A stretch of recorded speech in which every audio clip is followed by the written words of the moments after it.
ठीक है। अब हम देखेंगे राहु वीनस के स्टार में बैठा हुआ है। तो वीनस हमारा पांचवें का सब लॉर्ड है और सातवें में नहीं है, सातवें में नहीं है और 11वें में नहीं है, लेकिन सातवें घर में बैठा हुआ है। अब सैटर्न राहु सूर्य के सब में है। तो सूर्य को देखेंगे, सूर्य न 5 में है, न 7 में है, ना ही 11 में है। मैंने पहले भी कहा कोई एक आध प्लेनेट अगर ना भी मिले तो उसमें कोई दिक्कत नहीं होती। अब राहु का सबसे लॉर्ड मरकरी है। मरकरी हमने पहले ही पढ़ा, 5वें का राशि लॉर्ड है, 7वें का स्टार लॉर्ड है और 7वें घर में बैठा भी हुआ है। तो ये दोस्तों सैटर्न भी मिल गया। अब हम देखेंगे मून को। मून वीनस की राशि में बैठा हुआ है और वीनस हमारा 5 में है, 7 में नहीं है, 11वें में नहीं है, लेकिन 7 में बैठा हुआ है। अब मून का जो अगला स्टार लॉर्ड है वो भी मून है। तो मून हमारा 5 में बैठा हुआ है, 5वें कस्पल में स्टार लॉर्ड है, 7वें का सब लॉर्ड है। तो 5वें को इन्वॉल्व करके 7वें को उसने कमिट कर दिया। अब मून का जो राहु है सब लॉर्ड, अब राहु को देखेंगे। पहले राहु एज ए राहु देखते हैं। राहु 5 में नहीं है, राहु 7 में भी नहीं है, राहु 11 में है, 11वें हाउस का सब लॉर्ड है। अब Rahu as a Rahu Jupiter की राशि में बैठा हुआ है। तो जुपिटर देखो दोस्तों 5वें में भी है, 7वें में भी है और 11वें में भी है। ठीक है। मून, अब मून केतु के सब में है। केतु हमारा 5 में नहीं है, 7 में नहीं है, 11 में नहीं है। केतु ऐसे मरकरी देखेंगे तो मरकरी 5 में भी है, मरकरी 7 में भी है और मरकरी 7 में बैठा भी हुआ है। तो मून के भी चारों प्लेनेट हमारे मिल गए। अब हम देखेंगे 7th हाउस। लड़की के 7th हाउस के चारों प्लेनेट देखेंगे, क्या वो भी लड़के की कुंडली में मिलते हैं, उसकी प्लेनेटरी पोजीशन से संबंध बनाते हैं 5, 7, 11 से। देखिए 7th हाउस का राशि लॉर्ड है वीनस। अब हम वीनस को देखेंगे। वीनस मार्स की राशि में बैठा हुआ है और मार्स ना 5 में है, 7वें का राशि लॉर्ड है और 11वें का सब लॉर्ड है और 7वें हाउस में बैठा भी हुआ है। और वीनस के वीनस का स्टार लॉर्ड मरकरी है। मरकरी भी यहाँ हमने रीड पहले किया, 5वें में है, 7वें में भी है और 7वें में बैठा भी हुआ है। और वीनस का अगला प्लेनेट है Rahu. Rahu as a Rahu 11th में बैठा हुआ है। राहु मरकरी जुपिटर की राशि में है और जुपिटर 5 में भी है और 11 में भी है, उस 11 में भी है। अब वीनस जुपिटर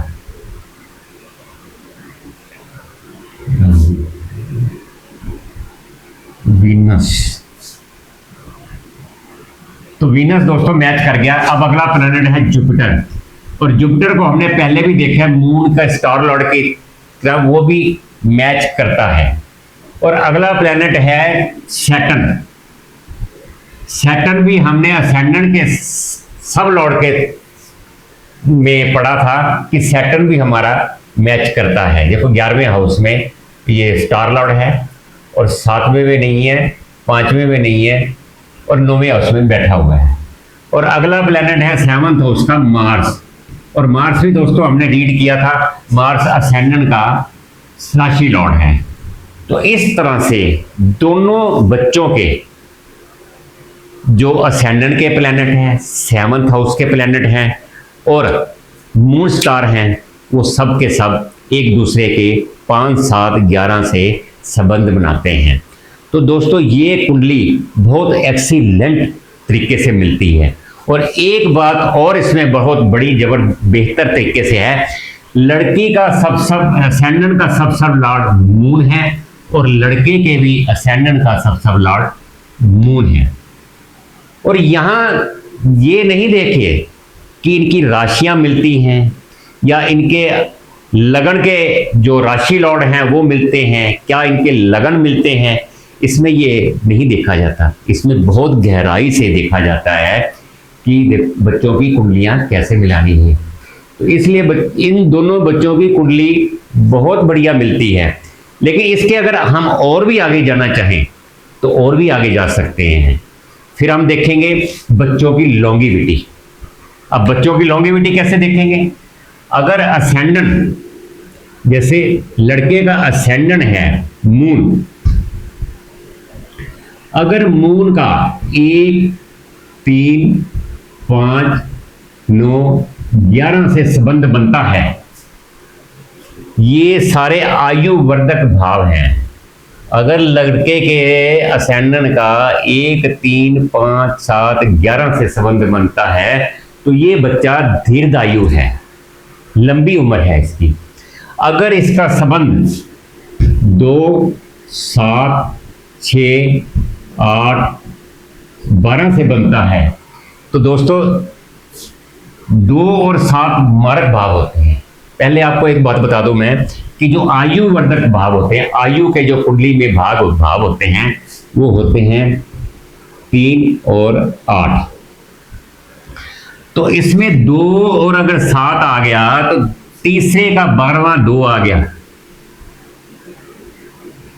और 8वें का 12वां 7 आ गया। तो इसलिए ये जो है ये मारक भाव कहलाते हैं। और ये जो छठा भाव है, 6 है, ये बीमारी का भाव है। और 8वां भाव है जो गंभीर बीमारी, अगर उसको छोटी मोटी बीमारी होगी तो वो गंभीर बदल जाएगी, गंभीरता में बदल जाएगी। 12वां भाव है हॉस्पिटल का, ज्यादा खर्च होना है। तो इसलिए अगर 6, 8, 12 या 2, 7 आते हैं तो इसका मतलब है कि बच्चे की आयु छोटी है, बीमार होगा। फिर दूसरा हम देखेंगे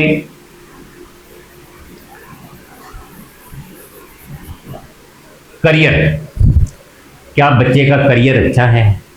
करियर के लिए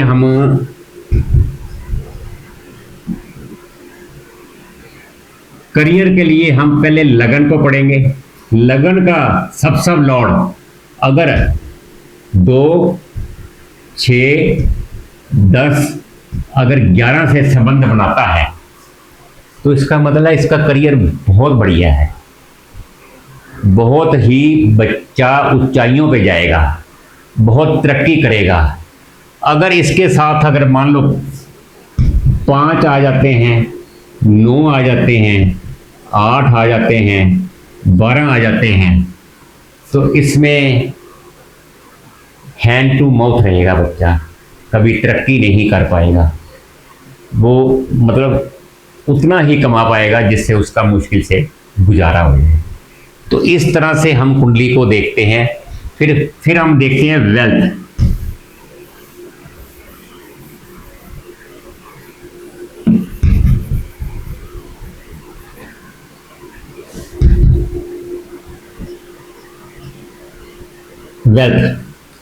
वेल्थ में दोस्तों वेल्थ का भाव होता है दूसरा, सेकंड हाउस। ये धन भाव होता है, पैसे के लिए होता है। अगर बच्चे का असेंडेंट और सेकंड भाव 2, 6, 10 या 2, 6, 10 एंड 11 के साथ इन्वॉल्व हो जाएगा, मतलब इन्वॉल्व करके कमेंट कर देगा, तो इस बच्चे के पास बहुत दौलत होगी, बहुत पैसा होगा, इसको किसी चीज की कमी नहीं आएगी कभी। उसके अगला भाव देखते हैं हम,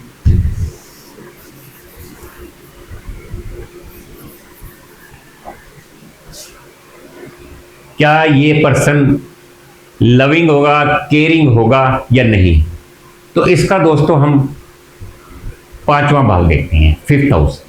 क्योंकि बच्चों में शादी हो गई है तो उसमें आपस में प्यार बना ही रहना चाहिए, तभी ज़िंदगी बहुत अच्छे तरीके से कटती है। नहीं तो ये तनाव भरी ज़िंदगी में शादी के बाद रहना बहुत मुश्किल हो जाता है। तो लविंग है, केयरिंग को कैसे देखते हैं। अगर बच्चे का फिफ्थ हाउस और असेंडेंट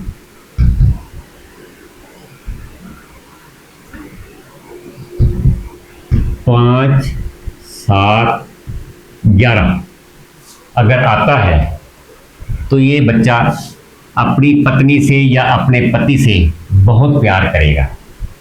और यही असेंडेंट में भी आए। इसके दो मतलब होते हैं, 5, 7, 11 के दो मतलब होते हैं। अगर 5, 7, 11 असेंडेंट में और फिफ्थ हाउस में आ जाए तो ये पहले प्यार होगा, फिर शादी होगी। अगर यही 7 और 5 और 11 आ जाए तो ये पहले शादी होगी, फिर शादी के बाद इनका आपस में बहुत प्यार होगा, बहुत एक दूसरे की केयर करेंगे। तो इस प्रकार से हम देखा जाता है। अगर यहीं पर 4 आ जाता है, 6 आ जाता है, 10 आ जाता है तो इन बच्चों का जो नेचर है एक दूसरे के प्रति बहुत ही रूखा होगा। मतलब ये एक घर छत के नीचे रह तो रहे होंगे लेकिन अजनबियों की तरह। ये तलाक के निशानियां हैं, 4, 6, 10 आना, ये सेपरेशन है।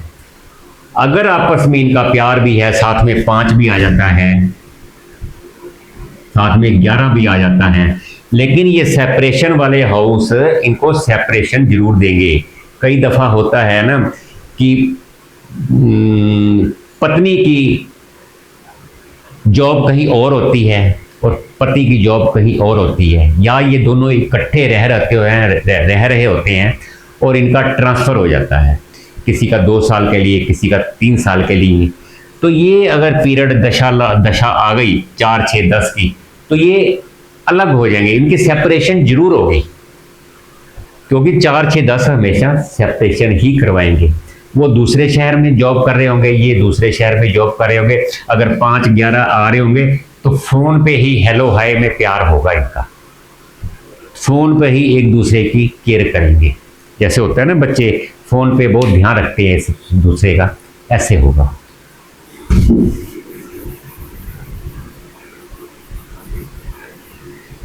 तो दोस्तों मुझे आशा है कि आप बहुत अच्छी तरह समझ लोगे। मैंने बहुत विस्तार से समझाया। अभी इसको जितना मर्जी आगे ले जाओ, जितना मर्जी डीप ले जाओ, इसके मतलब ख़त्म ही नहीं होगा। क्योंकि वैवाहिक जीवन के अंदर इतने काम, इतनी जिम्मेवारियां, बच्चों की जिम्मेवारियां।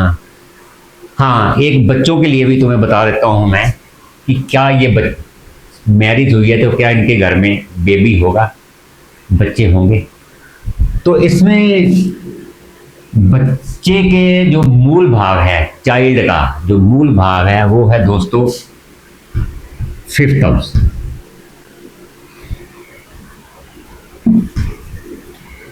ये चाइल्ड के फिफ्थ हाउस है। अगर दोनों बच्चों की कुंडली में असेंडेंट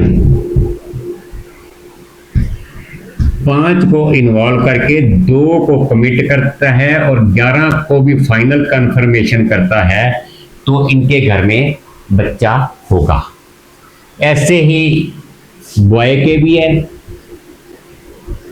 ऐसे ही गर्ल के हैं। दोनों का अगर 5, 2, 11 आएगा तो इनके घर में बच्चा होगा। अगर इसके साथ 4 भी आ जाता है, 8 भी आ जाता है और 1 भी आ जाता है तो इनके घर में बच्चा नहीं होगा, बेबी होगा, लेकिन मिसकैरेज हो जाएगा या डिले हो जाएगा, या फिर 8 और 7 में 12 भी आ सकता है। तो ऐसे बच्चों के लिए ये देखा जाता है, अगर असेंडेंट में 5, 2, 11 आते हैं, 5 को इन्वॉल्व करके 2 को कमिट करता है और फाइनल पे 11 आते हैं, तो बहुत हेल्दी बेबी होगा और जल्दी हो जाएगा। मतलब जल्दी नहीं, मतलब अपने टाइम से हो जाएगा, लेकिन बेबी होगा जो। तो ऐसे ही लड़के की कुंडली में आए, ऐसे ही लड़की की कुंडली में आए, ऐसे ही लड़के का असेंडेंट और लड़की का असेंडेंट भी ऐसे ही संबंध बनाएगा, प्रॉमिस करेगा, तो बच्चा पैदा हो जाएगा। तो आशा करता हूं आप बहुत अच्छी तरह से समझ चुके होंगे। मैंने बहुत विस्तार से और बड़े जितना मुझे आता था मैंने उस तरीके से आपको समझा दिया। अगर फिर भी कोई डाउट लगे तो दोस्तों मुझे कमेंट करो और मैं आपके हर बात का आंसर दूंगा। और मेरी वीडियो को आप लाइक करना, शेयर करना और सब्सक्राइब तो ज़रूर करना। धन्यवाद।